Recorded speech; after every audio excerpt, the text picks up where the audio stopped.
আসসালামু আলাইকুম ওয়া রাহমাতুল্লাহ। ইরানের বিক্ষুব্ধ জনতার উদ্দেশ্যে রেড লাইন ঘোষণা করল ইরানের সেনাবাহিনী।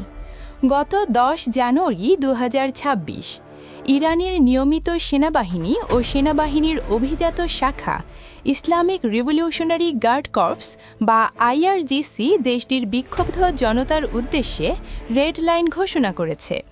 আজ শনিবার পৃথক বিবৃতিতে এই রেড লাইন ঘোষণা করেছে আইআরজিসি ও সেনাবাহিনী।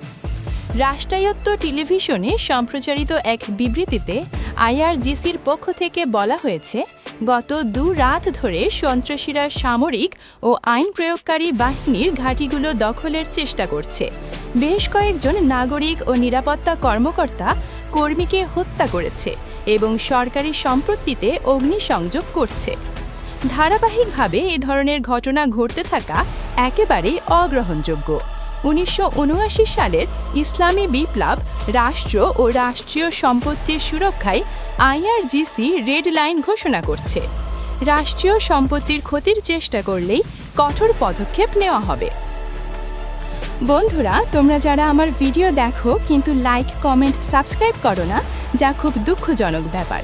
দয়া করে সবাই লাইক, কমেন্ট, সাবস্ক্রাইব করে দিও প্লিজ বন্ধুরা।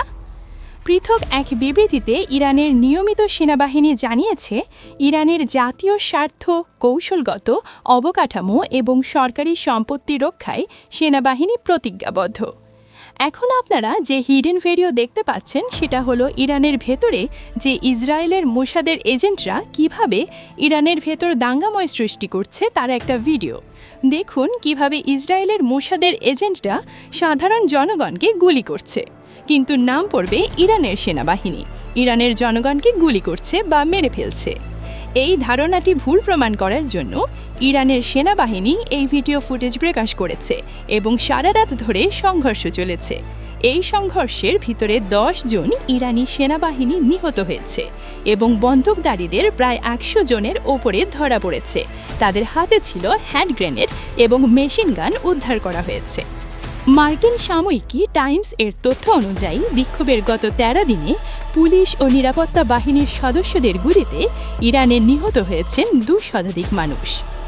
এদিকে ইরানে বিক্ষোভের শুরু থেকেই ক্ষমতাসীন ইসলামপন্থী সরকারকে ট্রাম্প এই মর্মে হুঁশিয়ারি দিয়ে আসছেন যে সরকার কঠোর পন্থায় আন্দোলন দমনের উদ্যোগ নিলে দেশটিতে সামরিক অভিযান চালাবেন তিনি।